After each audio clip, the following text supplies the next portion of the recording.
Salut Sébastien, Bonjour Pablo. merci d'avoir accepté mon invitation. Sébastien, tu es socialiste, maire de Saint-Égavel en Haute-Garonne et dans cette campagne présidentielle, tu es le porte-parole d'Anne Hidalgo. Anne Hidalgo, je le rappelle, est créditée entre 1 et 3% des intentions de vote dans les sondages.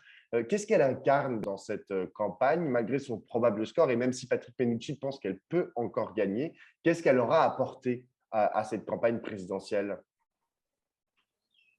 Alors, je crois qu'il faut être extrêmement lucide sur la réalité voilà, sondagière. Les tendances sont ce qu'elles sont et aujourd'hui, en toute hypothèse, nous n'allons pas nous qualifier pour le second tour de la présidentielle. Pour autant, Anne Hidalgo, elle a porté une vision de la France, une vision apaisée, sereine, et puis la défense d'un modèle sociale, républicaine, laïque, d'une gauche voilà, responsable, celle qui fait, celle qui a agi, celle qui a porté les grandes avancées sociales et sociétales du siècle précédent et même, même de ce début de millénaire. Bon, la réalité, c'est que malheureusement, notre discours n'a pas été audible. On n'a pas su aller trouver notre électorat comme on l'avait fait aux précédentes élections territoriales, que ce soit les municipales ou les régionales, rassembler la gauche, voilà, dans sa diversité, dans sa pluralité. Nous n'avons pas su aller conquérir les cœurs pour attirer un suffrage suffisant.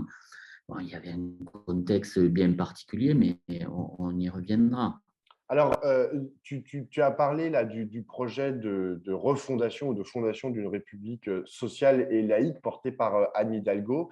Je le rappelle, Anne Hidalgo et toi aussi d'ailleurs, vous êtes membre du Parti socialiste, vous êtes socialiste. Qu'est-ce que ça veut dire être socialiste aujourd'hui? Alors, pour moi, tu vois, Parti socialiste, c'est bon, c'est un appareil. Mais être socialiste, ça dépasse un appareil politique. C'est une idée avant tout. C'est une vision de la société. C'est la vision de lutte contre les intolérances, contre les injustices. Blum décrivait ça sous une forme d'altruisme. Il appelait ça le socialisme du cœur. En gros, socialisme, c'est avant tout une communauté de femmes et d'hommes qui s'engagent, voilà, en portant des valeurs pour améliorer au quotidien des gens. Socialiste, on l'est sans appartenir au Parti socialiste. On l'est quand on est engagé dans l'éducation populaire. On l'est quand on est engagé dans une ONG et qu'on mène des combats contre des injustices, contre les violences faites aux femmes, contre voilà, mais même le changement climatique. Aujourd'hui, on sait que voilà, être socialiste, ça vient spontanément. Alors, ça méritera bien sûr d'être redéfini, puisque aujourd'hui, beaucoup nous reprochent presque d'utiliser des mots valises qui perdent de leur sens. Pourtant, on nous reconnaît quand même, tu vois, dans l'action locale de ce qu'on fait pour défendre des services publics, conquérir des nouveaux droits localement, protéger les gens contre voilà, cette mondialisation qui n'est pas heureuse pour tout le monde. Et laissés pour compte, il y en a, et ça commence dans les faubourgs des grandes villes, ce n'est pas simplement le périurbain ou le rural, ce n'est pas simplement certains quartiers. Il y a une réalité aujourd'hui de gens qui sont à côté de la mondialisation heureuse décrite par Macron. Donc, des socialistes, il y en aura demain, quel que soit le résultat à la présidentielle, quel que soit le devenir d'un appareil politique. Et je crois Alors, que c'est ce qu'il faut refonder. C'est intéressant parce que, en gros, ta façon de définir, les socialistes, mais aussi tout à l'heure, ta façon de définir, en gros, ce qu'était la candidature d'Anne Hidalgo. Tu parles à la fois, en fait, des élus, en fait, sur les territoires, des élus socialistes et tu as parlé du projet enfin, tu as inscrit Anne Hidalgo, dans, l'histoire, en fait, des conquis sociaux. Mais il y a quand même beaucoup de gens qui identifient aujourd'hui, le Parti socialiste et même un peu la candidature d'Anne Hidalgo à François Hollande, donc l'ancien président de la République. Or, François Hollande est aussi identifié par beaucoup de gens, notamment à gauche, comme l'une des sources des nombreux problèmes auxquels aujourd'hui la gauche est confrontée. Anne Hidalgo l'a invité à prendre la parole dans un meeting. Elle s'est affichée plusieurs fois avec lui lors de ces déplacements. Quel bilan tu tires de son mandat, du mandat de François Hollande à la présidence de la République?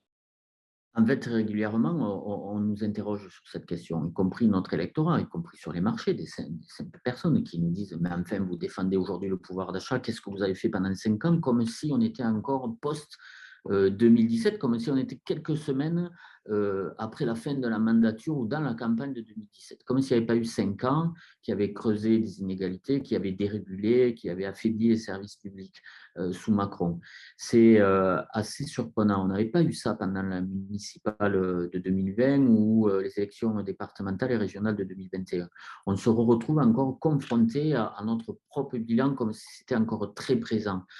On l'avait pourtant dressé, le droit d'inventaire sur la mandature précédente, les colonnes positives, les colonnes négatives, et on avait eu une expression assez forte d'ailleurs. Certains des nôtres nous critiquaient d'avoir eu un regard qu'on estimait juste sur le mandat de François Hollande. Aujourd'hui, voilà, c'est encore présent, c'est encore vif. Moi, je crois que l'histoire reconnaîtra qu'il y a eu des avancées sous le précédent mandat de François Hollande et on aura un regard puissant de Macron. Mais malheureusement, je crois que c'est encore prégnant. Et la gauche qu'on veut incarner demain, c'est pas celle voilà, d'un néolibéralisme ou encore moins de social-libéralisme. La gauche qu'on veut incarner demain, c'est celle qui épouse à la fois la dimension sociale dans un monde qui est de plus en plus injuste et à la fois le défi climatique qui est l'impératif. Enfin, le rapport d'il y a quelques jours du GIEC est glaçant. Hein, on a 3 ans pour agir, sinon les générations futures, je ne sais pas dans quel monde on va vivre dans quelques années, je pense très sincèrement. Donc ces questions-là doivent être centrales. Mais Et pour alors, ça, il faut retrouver une composition de la gauche qui permette l'alternance. L'alternance, aujourd'hui, elle n'est pas possible à gauche. Mais alors, c'est intéressant parce que tu notes quand même qu'il y a un trauma tout particulier, notamment à gauche, quant au quinquennat de François Hollande. Mais il y a certains de ta famille politique qui ont en gros fait un choix différent, c'est-à-dire ou un choix, on va dire, plus radical. C'est-à-dire de dire, bon, bah, pour tourner la page, il faut tourner la page du Parti socialiste. Donc, c'est ou bien ils ont rejoint Emmanuel Macron, ou bien ils ont quitté cette formation politique pour d'autres formations politiques de gauche, ou bien encore, comme Arnaud Montebourg et d'autres, ou Aurélie Filippetti, ou Benoît Hamon, ils ont trouvé une façon de s'exprimer politiquement un peu différente. Mais tous partent du constat quand même qu'il y a eu un problème avec François Hollande. Pour toi, il y a pas pour toi, le problème, en fait, le trauma que tu notes lié à la présidence de François Hollande, euh, il n'est pas dû aussi au Parti socialiste. Est-ce que ce n'est pas ça aussi le problème, le Parti socialiste? Aujourd'hui, ceux qui ont quitté le Parti socialiste, ceux qui nous étaient proches, qui ont rejoint Emmanuel Macron depuis 2017 ou qui le font encore aujourd'hui, se fourvoient par rapport à leur idéal de justice. Voilà, c'est très clair, ils se fourvoient. Il y a rien dans ce qu'incarne Emmanuel Macron, dans sa politique, dans sa vision de notre société, qui relève de la justice sociale, de l'égalité et encore moins de la fraternité. Voilà. C'est le monde de l'arrogance, des puissants, des tenants, de la mondialisation heureuse et une conception de la solidarité qui est celle presque qui s'apparente à la charité.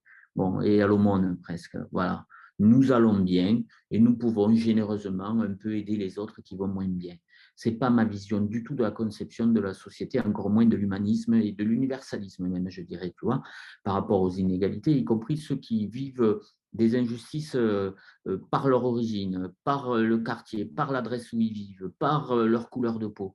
Ce n'est pas du tout ma conception. Et là-dessus, ils se fourvoient totalement, quoi. Mais tu as raison, mais finalement, depuis 2012, ça ne remonte même pas au bilan de François Hollande. Ça remonte à la manière dont nous avons rompu avec une filiation et une tradition, parce que le Parti socialiste était le parti dominant, mais avait toujours eu en son sein des leaders qui avaient une conception du rassemblement du peuple de la gauche. Et dès la première nomination de gouvernement, il y avait déjà un rassemblement. À notre propre sein, le parti était beaucoup plus élargi, était beaucoup plus, voilà, il était déjà pluriel en lui-même.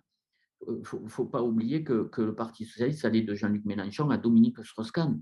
Il y avait cette réalité-là qui déjà était très vive dans des différences d'approche, mais pour autant, c'était à l'intérieur d'un même parti. Hein, Delphine Batho est issue de notre parti. Tu as évoqué Benoît Hamon, Élie Filippetti, Arnaud Montebourg. Bon, mais il y avait cette vivacité à l'intérieur du Parti socialiste. Et pour autant, malgré cette différence à l'intérieur du parti, il y avait aussi le rassemblement.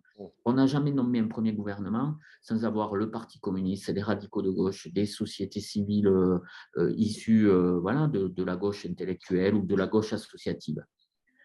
La première nomination du premier gouvernement de François Hollande, il n'y a déjà pas le rassemblement de la gauche. Et je pense que c'était déjà tradition François Mitterrand, tradition Lionel Jospin, de rassembler le camp du progrès social dans sa diversité, qui permet quoi? Qui permet de bâtir des compromis, qui permet de bâtir voilà, des projets gouvernementaux ou des projets de loi qui répondent à une aspiration beaucoup plus large.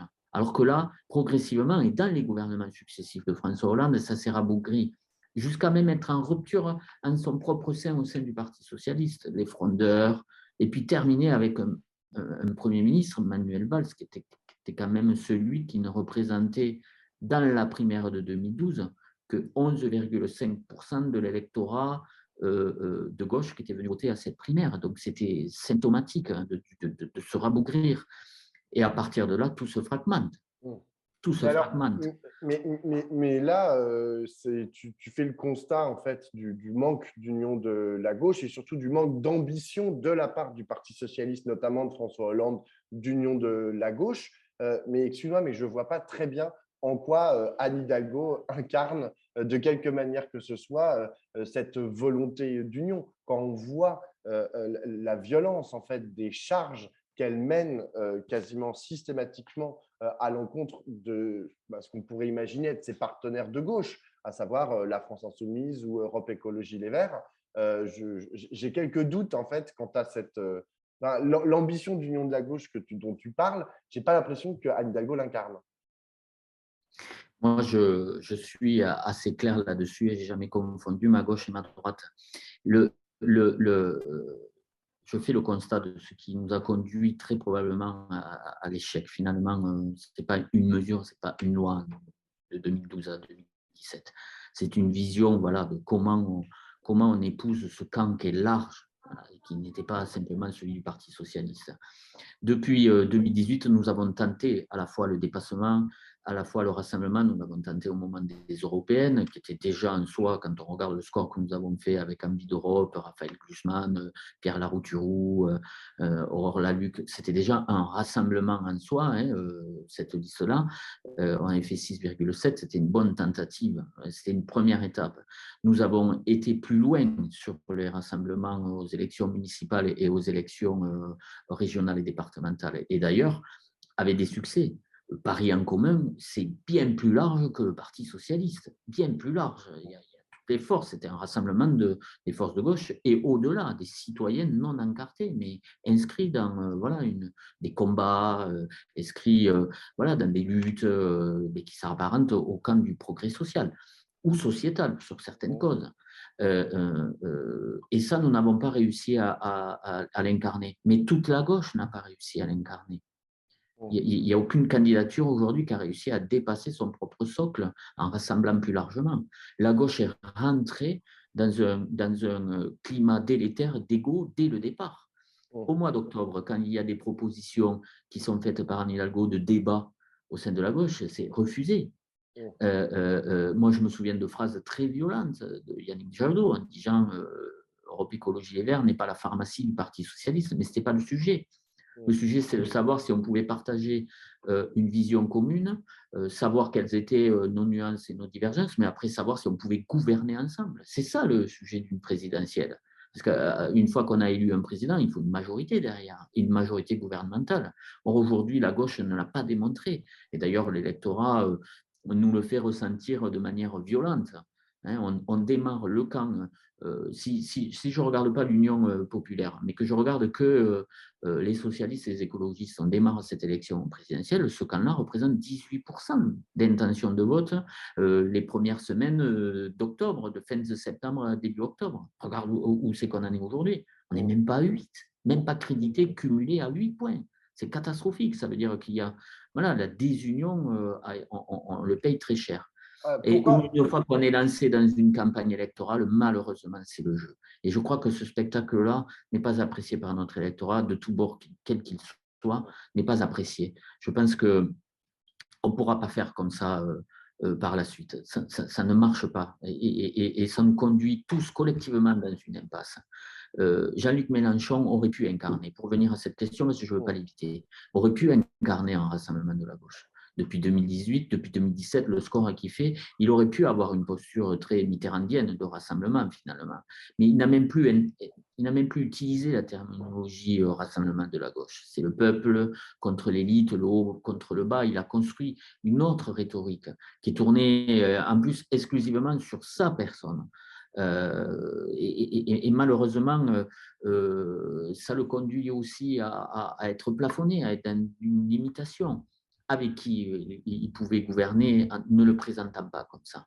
Et malheureusement, voilà, après, une fois qu'on est sur des rails d'une présidentielle, c'est les démarches égotiques qui l'emportent, c'est le conflit de personnes, c'est les petites phrases sur les uns et sur les autres. Ça n'a été que ça des uns et des autres. Et ce n'est pas à la hauteur des enjeux que l'on doit défendre aujourd'hui. Voilà. Et je crois qu'on ne pourra pas refaire de la même manière dans les semaines et dans les mois à venir. Tu as Sinon, c'est commencé, encore un échec. T'as commencé ton propos en disant moi, je ne confonds pas ma gauche et ma droite. Là, il y a un danger réel que la droite soit reconduite, en fait, que Emmanuel Macron soit réélu. Et il y a même un danger que Marine Le Pen puisse accéder au second tour, voire à la présidence de la République. Hein. Maintenant, dans les sondages, elle est autour de 48,5% au second tour et elle ne fait que monter. Est-ce que la problématique du vote utile à gauche dès le premier tour pour essayer de faire rentrer Jean-Luc Mélenchon, hein, parce que c'est lui dont on parle, hein, c'est lui qui est largement en tête aujourd'hui dans les intentions de vote au premier tour à gauche, est-ce que la question du vote utile dès le premier tour pour Jean-Luc Mélenchon, ou pour toi, c'est une question qui a tout son sens vu la situation politique actuelle? Elle aurait eu tout son sens si elle avait été dans une démarche de construction. À un moment donné, la, la gauche plurielle, dans sa pluralité, a souvent eu plusieurs candidats à une élection présidentielle. Mais il n'y avait pas de doute après sur un projet gouvernemental et un rassemblement pour la suite. Et il y avait, ce n'était pas des désistements, mais électoralement, il y avait une force propulsive et à un moment donné, les choses se faisaient. Et à l'entre-deux tours, les uns appelaient à voter pour les autres et derrière, il y avait une mécanique législative qui se mettait en branle. Là, ce n'est pas le cas, en fait. Malheureusement, là, ce n'est pas le cas. À aucun moment, c'est projeté. Voilà, et donc, il ne peut pas y avoir un désistement avec un vote utile à gauche, parce qu'il n'est pas porté comme cela. On sent bien qu'il y a une volonté de dire, mais voilà, là, on sent bien qu'il y a un changement de posture sur la dernière ligne droite de Jean-Luc Mélenchon, mais elle est bien trop tardive. Mmh. On a passé le temps à se combattre à gauche, on a passé le temps à se critiquer, à endosser des responsabilités et ne pas voir que les uns et les autres sont en train de cheminer pour les mêmes causes. La question du pouvoir d'achat, elle est centrale dans le débat de Jean-Luc Mélenchon, mais elle est centrale dans ce qu'apporte Anne Hidalgo. La question de la transformation climatique en prenant des mesures urgentes, radicales dès aujourd'hui, elle est autant dans le projet d'Anne Hidalgo que dans le projet de Jean-Luc Mélenchon, mais les convergences n'ont jamais été bâties. Et donc, tu ne peux pas demander à des gens du jour au lendemain, quand ils ont passé leur temps à se confronter, à dire bon, ben, on va construire ensemble un bout de chemin. Et Mais là, par ailleurs, tu après, parles des appareils on a. politiques. Parce Mais, que les mais pas électeurs, que, nous, les pas électeurs que, pensent différemment. Les électeurs, mais ils sont là, genre, bon, bah, nous, pas on a que. envie que la gauche soit au second tour, on va voter Jean-Luc Mélenchon. Pas que, parce qu'il y a des gens sur la radicalité qui sont un peu perdus. La gauche, elle n'est pas que radicale, elle a un spectre. Et d'ailleurs, on le voit bien, il y a une partie du vote utile à gauche qui, malheureusement, en dehors des félonies, en dehors des traîtrises, il y a des gens qui spontanément, des gens qui ont voté pour nous municipales, qui ont voté pour le camp du progrès aux élections locales, vont voter Macron par la peur du Front National. Ça a été très vrai, très sondagier, très puissant au moment où la bulle Zemmour a été créée, qui a figé d'ailleurs tout le débat pour le camp de la gauche. où tout d'un coup, d'entrée de jeu, boum, Macron était à presque 30 points dans les sondages, qui vitrifiait complètement le débat politique, qui a empêché d'ailleurs Macron de faire campagne d'ailleurs, enfin Mmh. empêché, qui lui a donné un quitus presque pour dire, bon, j'ai pas besoin de faire campagne, de défendre mon bilan, etc., etc. Enfin, on vit une séquence qui est quand même délirante. Mmh. Macron qui fait son premier meeting ce week-end dernier et qui arrive avec l'arrogance de on a tout fait. Mmh. Mais dans quel monde vit-il?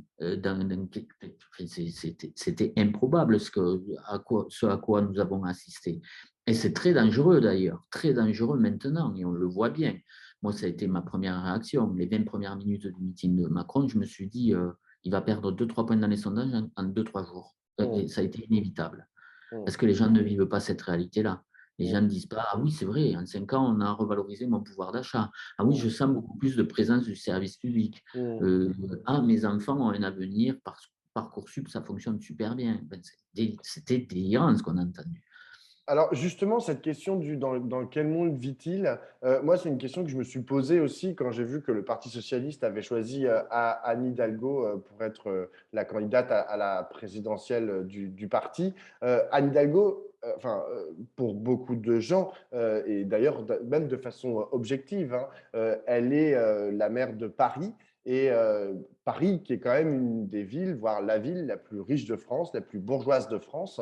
Est-ce que c'est pas un peu paradoxal, en fait, que le Parti socialiste, donc un parti qui se veut de gauche, comme tu l'as très bien rappelé, choisisse comme candidate à l'élection présidentielle la maire de la ville la plus bourgeoise de France? Je n'ai jamais fait la réflexion, en tout cas, je ne l'avais jamais Mmh. analysé avec le prisme que tu prends, Non, parce que toi, Pablo. tu es de Cité-Gamel, tu vois. Je me dis, genre, en fait, vu de Haute-Garonne, comment est-ce que vous Ah non, voyez mais, la non, maire mais, de non, mais, Paris non, mais c'est très clair que ça fait partie de nos difficultés malgré c'est injuste en plus. On connaît le parcours personnel de Anne Hidalgo. Ce n'est pas une héritière, Anne Hidalgo. Ce n'est pas une héritière de qui que ce soit. Quand on voit un son peu de parcours. Delanoë, quand même. Euh, euh, ça, ça s'appelle une filiation politique, une continuité municipale, mais ce n'est pas une héritière au sens où elle a été fabriquée comme ça, ou alors c'est la fille d'eux qui fait qu'elle a repris le siège de son père ou de sa mère. C'est Mmh. pas une héritière. Puis après, c'est pas une héritière au sens patrimonial du terme. C'est une fille d'ouvrière issue de l'immigration, qui a connu un vrai parcours républicain par l'école de la République, par son travail dans l'engagement de la fonction publique. Fait, il y a une réalité de parcours, hein, comme le mien d'ailleurs. Hein. Moi, je suis fils d'ouvrier, fils de smicard, et c'est un parcours républicain. Puis après, de militant qui fait que je suis arrivé à des fonctions. Et c'est assez injuste finalement, voilà, parce que cette image lui a collé, oui, et effectivement, la maire de Paris, comme si c'était. Alors que par exemple, ça n'a jamais été reproché à Emmanuel Macron en 2017. Mmh. Alors que C'est pas le lui, même électorat. pour le coup, Ils se revendiquaient pas vraiment de la 2017, gauche. de- de- Donc, un mais peu de la si, gauche. 2017, 2017, il y a plus de 50% de l'électorat de François Hollande qui vote pour lui au premier tour. Hein. Mmh. Ce qui est catastrophique hein, en soi. Il y a beaucoup de gens qui ont été trompés, pensant que c'est un prolongement d'un socialisme moderne, une forme de Mendes des années voilà, du 21e siècle qui apparaissait en incarnant et puis qui prenait les gens par la main en disant avec moi, vous inquiétez pas, la mondialisation, je vais vous l'expliquer, elle sera heureuse pour tout le monde et vous aurez les fruits du partage, voilà, le progrès sera partagé qui n'est pas du tout la réalité aujourd'hui, 5 ans après. Et c'est vrai que euh, ça a été marqué, ça, dans la campagne. Tu vois, la gauche populaire, moi, chez moi, c'est un électorat populaire qui vote pour nous, avec qui on est en phase. N'a pas compris, effectivement. Voilà, on n'a pas su expliquer, on n'a pas su l'écrire. Et c'est vrai que le bashing qu'a subi Anne Hidalgo au début de cette campagne, a été, moi, j'admire cette femme sur sa résistance, sur sa résilience à avoir éprouvé. Combien de femmes et d'hommes se seraient Mmh. écroulés physiquement ou psychologiquement face aux épreuves. Ça a été un bashing permanent. Il y a eu un moment, l'automne que nous avons traversé, c'est tous les jours qu'il y avait des papiers qui n'étaient vraiment pas, en Mmh. plus de sincérité. Bon, voilà. Moi, j'ai rencontré des gens qui me disaient Paris, c'est la ville la plus sale du monde. J'ai dit tu es déjà allé à Paris? Mmh. Ah non, jamais. Mais tout le monde le dit. Mais c'est faux. C'est strictement faux. Hein, elle a En revanche, subi la ville la plus riche, une c'est une violence, réalité, quoi. mais c'est notre capitale. Alors tu vois, Oui, personnellement, je l'ai mais, vécu oui, comme mais une si je puis me fierté. permettre, Moi, pour moi, je l'ai ouais. vécu comme une fierté. Je me Ouais. suis dit, c'est une femme d'État, voilà, c'est une capitale européenne, c'est une capitale même mondiale qui est reconnue pour ses choix radicaux en matière de transition écologique. C'est une des rares villes métropolitaines qui a la qualité de l'air qui s'améliore d'année en année à contre-courant de tout ce qui se passe ailleurs où c'est l'asphyxie. Je me dis, elle a fait des vrais choix, elle avait fait des vrais choix sur l'accueil des immigrants. Je veux dire, il y a de la radicalité dans certaines politiques publiques qu'elle mène. Elle est allée chercher le drapeau à Tokyo, enfin, c'est une fierté aussi de ce que ça représente en termes de symbolique, fille issue de l'immigration. Et elle s'est retrouvée avec cette image-là, presque. Mais parce que Voilà. c'est aussi une réalité, ça fait De 20 ans. mondaine. Oui, mais Sébastien, ça fait 20 ans en fait que les socialistes dirigent la municipalité parisienne et ils n'ont pas réussi à endiguer l'embourgeoisement de la ville de Paris. Et les gens qui viennent à Paris le voient. Enfin, je veux dire, tu le vois dans les magasins, tu le vois dans les gens qui se déplacent dans la rue, etc. Paris est devenu et est en train de devenir de plus en plus un ghetto de bourgeois. Et ça, là, il y a peut-être aussi un bilan à tirer, en fait. Et je ne dis pas qu'ils n'ont pas essayé de Mais, l'endiguer par les logements mais sociaux, c'est notamment. une, Le mais travail de c'est Yann Possa est une, exemplaire, mais ils n'ont pas réussi. C'est je, un je, échec. je, c'est la centrifugation, c'est clair, il y a une réalité là-dessus. Mm. Une réalité qui correspond à la mondialisation, Mm. qui correspond à ce phénomène. La mondialisation heureuse, c'est aussi le mécanisme de la métropolisation, où les gens aisés vivent et accèdent à tous les services en venant dans les hypercentres, ont une qualité de vie, peuvent penser voilà, un autre avenir, peuvent être écolos, peuvent se déplacer qu'avec des mobilités douces, peuvent accéder à tout ce que peut apporter aujourd'hui le progrès et le reste, et le bac, et les arrière-pays. Paris de l'autre côté du périph', mais c'est vrai dans toutes les métropoles. Ce mécanisme que tu analyses est vrai dans les Bien sept sûr. huit métropoles françaises. Et c'est d'ailleurs en cela qu'on est un certain nombre au Parti socialiste, mais même à gauche, à dénoncer cette France à la fois périphérique. La crise des Gilets jaunes, c'est typiquement ça. Mm. C'est cet abcès qui vient éclater à la vue de Macron en disant ouh, on habite à 40 km, 30 km des centres urbains, mais nous, on ne vit pas la même Mm. réalité. Nous, Ouais, on mais est il y a captés une. du Tu, diesel. tu, Voilà, et es donc, quand même d'accord qu'il y a une difficulté en fait que d'imaginer que la représentante par excellence en fait de cet hypercentre soit la candidate d'un grand, enfin de ce qui a été un des grands partis de la gauche. Je veux dire, il y a. ça sera peut-être à analyser. Je trouve ça injuste Mm. que elle incarne seulement ça, parce que c'est pas sa vision de la société Mm. française, parce qu'elle a défendu là dans notre projet. Mais c'est peut-être à analyser ouais, sur la projection que s'en sont fait énormément de gens. Moi, je l'analyserai très rapidement hein, en regardant les scores qui vont avoir lieu dans mon village, à Sainte-Gabelle. Moi, je sais ce qu'est la gauche chez moi. Je vais bien me voir, hein, je vais l'analyser. Il faudra prendre le recul de tout cela. Hein. Alors, j'ai une dernière question, Sébastien. Ce qui se joue aussi dans cette campagne d'Anne Hidalgo, mais on en a un peu parlé, tu l'as un peu mentionné, c'est aussi voir surtout la survie du Parti socialiste. Si Anne Hidalgo fait le score qui commence à se profiler, comment toi tu entrevois la suite? Est-ce qu'il va falloir convoquer un nouveau congrès d'Épinay, refonder le PS sur une base d'union de la gauche? C'est un peu ce que tu as sous-entendu. Là dans tes propos, même si je vois pas trop en fait comment un nouveau congrès d'Épinay pourrait avoir lieu au lendemain des présidentielles ou de la présidentielle ou des législatives. Même un congrès, fût-il refondateur, je ne suis pas sûr qu'il soit de nature à redonner espoir et confiance voilà, dans le peuple, dans les couches populaires. C'est un travail qui va demander un peu plus de profondeur. Et si on est un peu plus profondément dans les choses, je crois en phase avec les aspirations et écouter, comprendre les mécanismes qui sont à l'œuvre et effectivement faire différemment. Finalement, ce n'est pas l'histoire du Parti socialiste en lui-même. Le Parti socialiste, c'est un appareil, mais c'est comment le camp du progrès, à un moment donné, peut créer une alternance. Sommes-nous, nos sociétés modernes, sommes-nous condamnés à avoir la radicalité de l'extrême droite et le libéralisme qui dit, vous inquiétez pas, ça va ruisseler. Parce que c'est ça l'offre politique dans le monde occidental. Et après, ailleurs, c'est des régimes autoritaires. Est-ce que nous sommes condamnés à cela? Bon, je crois qu'à un moment donné, il va falloir que le camp du progrès s'interroge. Alors, ça va demander du temps. Quand on voit la crispation aujourd'hui, on est prisonniers, en fait, les femmes et les hommes de gauche aujourd'hui sont prisonniers de leurs propres appareils, de leur propre histoire, de leur appareil, pour dépasser tout cela. Mais moi, je vais consacrer mon énergie à dépasser tout cela, hein, et à travailler différemment. Est-ce qu'on ne peut pas partager des visions communes ou en tout cas des diagnostics communs et après des combats communs? Est-ce qu'on prend un individu de chaque appareil de gauche, des insoumis jusqu'au parti radical de gauche? Est-ce qu'on peut constater que les déserts médicaux dans un pays développé comme le nôtre, avec une telle richesse, sont un véritable scandale? Est-ce qu'on ne peut pas se mettre d'accord sur 2-3 mesures?